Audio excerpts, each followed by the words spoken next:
Did you speak with any members of the president's cabinet for this book? I did not. You did not? I did not. And did you speak with the vice president? I did not. When was the last time you spoke with the president for this book? You know, as I've said all along here, and the White House seems very focused on this, and I've spent about 3 hours talking to the president over the course of the campaign, the transition, and in the White House. But the important point I want to make is that this book is not about my impression of the president. I came into this with no agenda.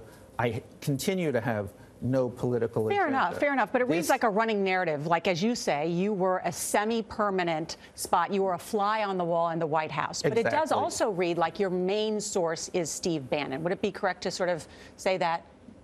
It would be not correct. He's a very large source here, but there are many.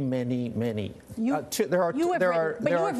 written it's worse than you thought. It's worse than anybody thought, that he's mentally unstable, that he's an idiot. Okay, I didn't say this isn't. I did not say he's mentally unstable. I would not be qualified to do this. I'd say I have merely described, and mostly not my impressions, the impressions of other people, of the people he deals with on a daily basis. But the president denies he ever spoke with you for this book at all.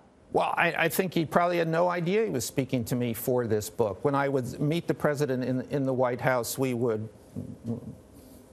chat as though we were friends, and that was but that's not an interview to greet someone and say hello. I mean, that's not a journalistic exercise. Yeah, you said 3 hours. You'd spend 3 hours with him. Well, through the course, first I have sat down with the president for an extended periods of interviews, but there's other periods in which, and that's essentially what he's saying. They're trying to parse this and saying, oh, I didn't know that I was speaking to him when I saw him in the White House as an interview. Just to clarify, the White House says the last time they have a record of you meeting with President Trump was February 2017. That's just barely 100 days into his presidency.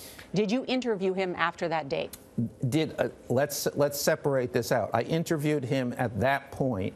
After that, we would speak. I'm sure he didn't think they were interviews. And in all fairness, he might say, I was not being interviewed. How much do you think things have changed since John Kelly became chief of staff?